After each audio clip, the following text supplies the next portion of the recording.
Hi welcome to Suman TV. Digestion.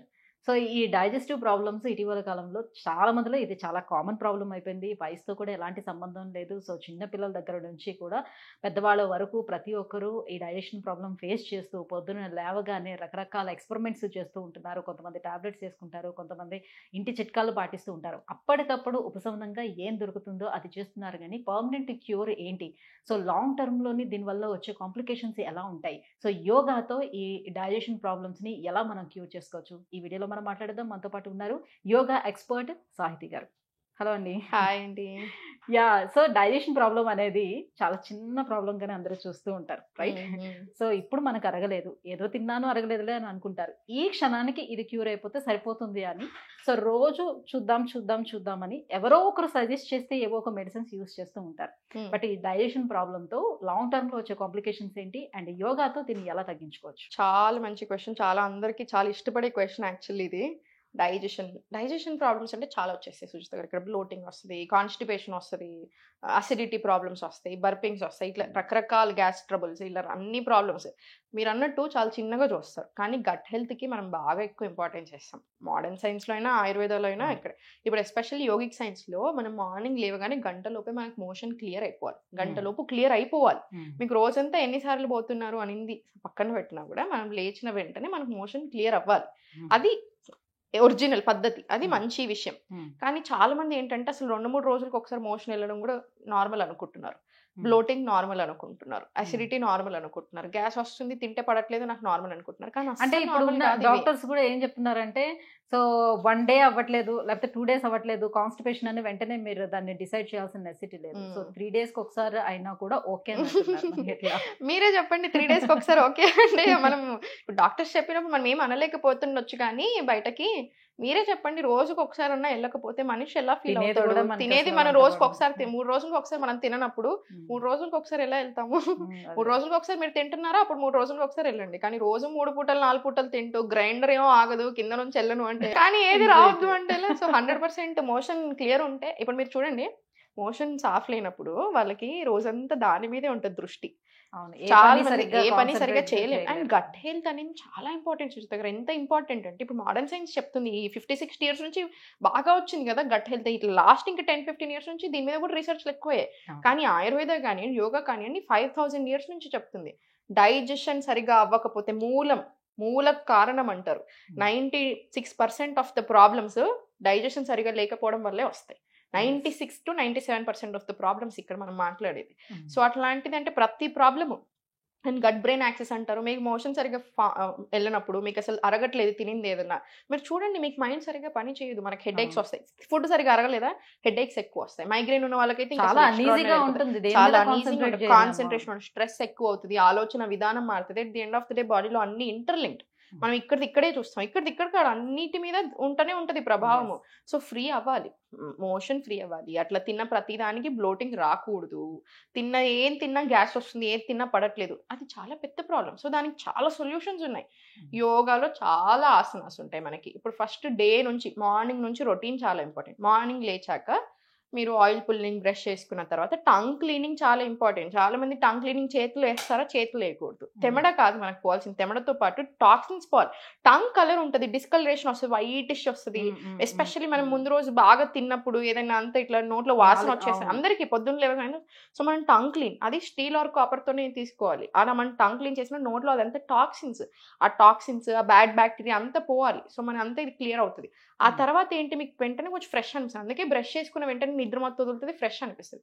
Bad bacteria పోతుంది, toxins eliminate అయిపోతుంది. Brush చేసుకునేటప్పుడు కూడా చాలా మంది చాలా పెద్దగా శబ్దం చేస్తూ అలా అనకూడదు. యాక్చువల్లీ మంచిగా తీస్తారు కదా, ఒక పసరు లాగా వస్తుంది. అది వచ్చేస్తే చాలా రిలీఫ్ అనిపిస్తుంది, చాలా మంచిది అని కూడా చాలా మంది చేస్తూ ఉంటారు.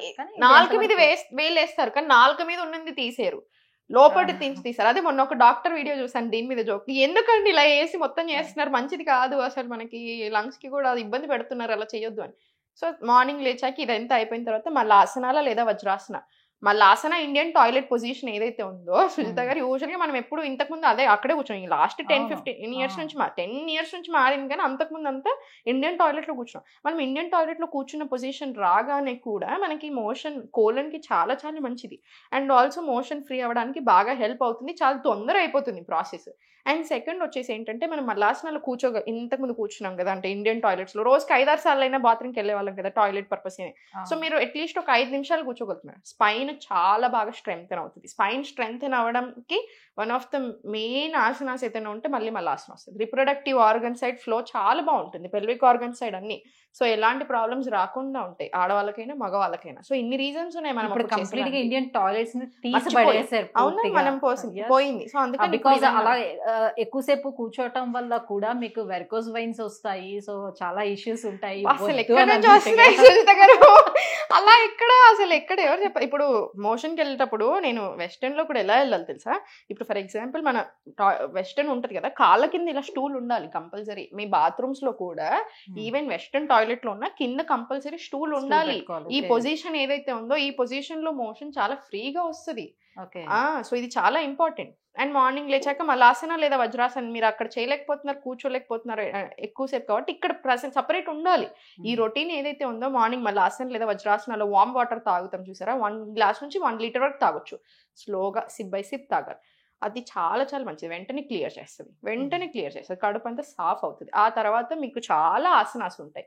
15 to 20 minutes ఆసనాస్ ప్రాక్టీస్ చేసినాక కూడా మనకి మొత్తం క్లియర్ అవుతుంది. ఒకవేళ మీకు క్లియర్ అవ్వనట్టు అయినా కూడా అసలు మీకు మొత్తం మార్నింగ్ 8 లోపే మీకు అసలు 2 సార్లు 3 సార్లు కూడా వచ్చేస్తుంది. అంత బాగా క్లియర్ అవుతుంది. అండ్ ఇంకా కూడా మీకు క్లియర్ అవ్వట్లేదు, ఇంకా కొంచెం ముందు ప్రాబ్లం ఫుడ్. ఏం తింటున్నారో అబ్జర్వ్ చేసుకోండి. పప్పు నానబెట్టట్లేరు. ఇప్పుడు నేను ఈ వీడియో చేసినప్పుడు లాస్ట్ అసలు అది ఒక 10 million అలా పోయింది. అసలు అందరూ దాని కింద నాకు బయట కనిపించినప్పుడు కూడా మా అమ్మ ఫుడ్ పెట్టట్లేదండి మీ వల్ల అంటున్నారు.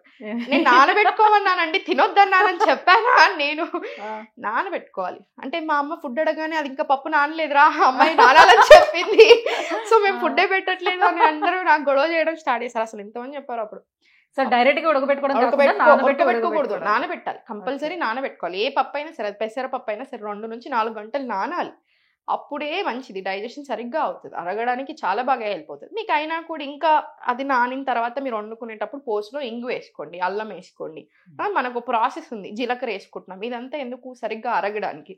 వీటితో పాటు హర్బల్ టీ, CCFT అని ఒకటి ఉంటుంది, దాంట్లో ఒక ఇలాచి ముక్క వేసుకుంటాం. 500 ml వాటర్లో 1 స్పూన్ జీలకర్ర, ధనియాలు, సోంపు బాగా మరిగిస్తాం. 250 ml అవుతుంది, అది తీసుకుంటాం. అగైన్ ఇది మార్నింగ్ లేసాక చాలా మంచిది. ప్రూన్స్ నానబెట్టుకోవచ్చు, ద్రాక్షలు నానబెట్టుకోవచ్చు. ఎండు ద్రాక్షలు ఉంటాయి కదా మనం తింటాం కదా, కిస్మిస్, raisins correct. So raisins soak చేసుకోవడం, అవి ఉబ్బుతాయి పెద్ద మార్నింగ్ లేసాక 5 to 6. చాలా చాలా మంచిది డైజెషన్ సరిగ్గా అవ్వడానికి. 1 స్పూన్ ఆవు నెయ్యి మనం తినే మీల్స్ లో ఎక్స్ట్రాడినరీగా వర్కౌట్ అవుతుంది digestion. Ajwain tea, just ginger tea, ఇవన్నీ కూడా మనకు చాలా బాగా హెల్ప్ అవుతాయి డైజెషన్ కి. అండ్ దీంతో పాటు ఏంటి, మనం సరిగ్గా తినింది అరిగించుకోవాలంటే మూమెంట్ ఉండాలి. మరి తింటున్నావు కూర్చుంటున్నాం ఎస్పెషల్లీ ఆఫ్టర్ 25. ఇంతకు ముందన్నా 30 తర్వాత డైజెషన్ కొంచెం కొంచెంగా తగ్గుతూ వస్తుంది. అందుకే ఏజ్ పెరుగుతున్న కొద్దీ మనం టీనేజ్ లో ఉన్నప్పుడు తిన్నంత ఇప్పుడు తినలేము. ఆబ్వియస్లీ 30లో తినలేము మనం అంత. అదే ఇప్పుడు టీనేజ్ పిల్లల్ని చూసి వాళ్ళు ఎంత తినా వాళ్ళకి అరుగుతానే ఉంటుంది, వాళ్ళు ఎంతైనా తినగలుగుతారు. మనం అలా తినగలుగుతామా? ఎందుకు? మనం సపోర్ట్ చేయట్లేదు డైజెస్టివ్ సిస్టమ్. మన డైజెస్టివ్ ఫైర్ ఏదైతే ఉందో స్ట్రాంగ్ ఉన్న రోజులు మనం బాగుంటాం, మెటబాలిజం పెరగాలి. సో దానికి తగ్గట్టే మీరు 100% 1 hour యోగా ప్రాక్టీస్ చేసుకొని లైఫ్ స్టైల్ సెట్ చేసుకున్నారనుకోండి, మీకు ఎక్స్ట్రాడినరీగా సెట్ అవుతుంది అన్ని. లేదంటే మీరు లేట్ పడుకుంటున్నారు, అన్ని ఇంటర్లింక్డ్. అందుకే మనం లేట్ పడుకుంటున్నాం, ఏమవుతుంది? తిన్న ఫుడ్ సరిగ్గా అరగట్లేదు, 10 o'clockకి పడుకుంటున్నాం, ఇంకా అది ఏమి అరగకముందే 12కి 1 దాకా చూసుకొని పడుకుంటాం. సర్కాడియన్ రిథమ్ దెబ్బతింటా ఉంది మన బాడీలో. న్యాచురల్ బయాలజికల్ క్లాక్ ని డిస్టర్బ్ చేస్తున్నాం, సర్కాడియన్ రిథమ్ ని దెబ్బతీస్తున్నాం. ఏమవుతుంది అప్పుడు? హార్మోన్స్ మీద పడుతుంది, స్ట్రెస్ అండ్ యాంగ్జైటీ ఎక్కువ అవుతుంది. ఇవన్నీ మళ్ళీ ఎక్కడ పడుతుంది ప్రాబ్లమ్? లివర్ మీద ఎఫెక్ట్ పడుతుంది. ఎక్కడ పడుతుంది? మళ్ళీ డైజెషన్ మీదే పడుతుంది. సో మనం మన బాడీ ఏమైపోతుంది అంటే, ఇప్పుడు నేను బిర్యానీ తిన్నాను అనుకోండి, అదంతా అరగాలి కదా. అరగకుండా ఈ late sleepings, late night food eatings ఇవన్నీ చేయడం, యాక్టివిటీ లేకపోవడం ఏమవుతుంది?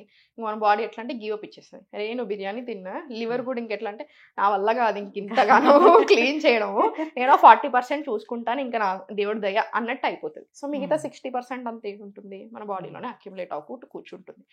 సో ఎంత ప్రాబ్లమ్స్ చేసుకుంటున్నాను చూసారా.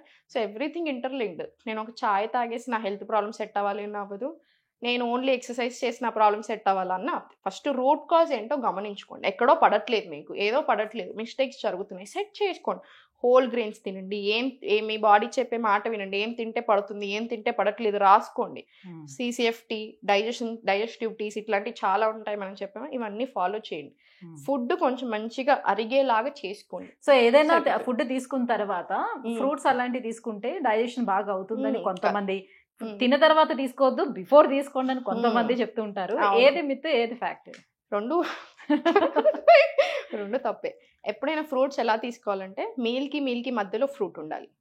తిన్న వెంటనే ఫ్రూట్ ఉండకూడదు, ఫ్రూట్స్ తో డే స్టార్ట్ చేయొద్దు, ఫ్రూట్స్ తో ఎండ్ కాకూడదు.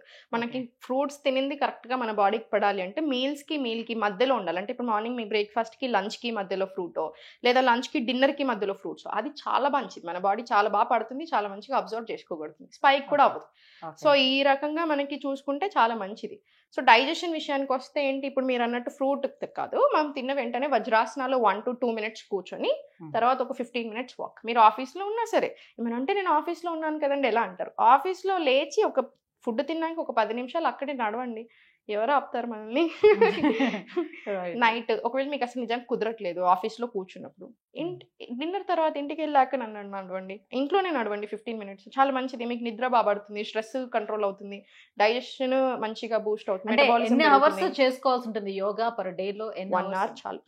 1 hour చేయడానికి నేను ఇంత కష్టపెట్టాల్సి వస్తుంది, అందరినీ కష్టపెడుతున్న ఫీలింగ్ వస్తుంది జనాలకి.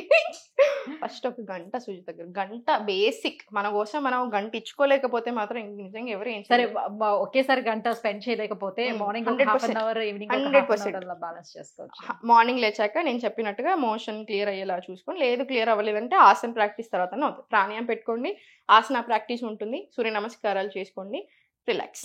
ఇది మీకు త్రూ అవుట్ ద డేకి మీకు మూడ్ స్వింగ్స్ రాకుండా చూసుకుంటుంది, త్రూ అవుట్ ద డేకి మీకు ఎనర్జెటిక్గా ఉంచుతుంది, ఫోకస్ పెంచుతుంది, అన్ని రకాలుగా హెల్ప్ చేస్తుంది. నైట్ పడుకునే ముందు బ్రీతింగ్ టెక్నిక్స్ తీసుకోండి, ఓం మంత్ర చాంటింగ్ లేదా భ్రామరీ ప్రాణాయామం, లేదా చాలా బ్రీతింగ్ టెక్నిక్స్ ఉంటాయి, అంతర్కుంభక యాడ్ చేసి తీసుకునేది, అంటే 5 seconds inhale, 2 seconds hold, 6 seconds exhale, ఇట్లాంటి బ్రీతింగ్ టెక్నిక్స్ ప్రాక్టీస్ చేసి పడుకోండి.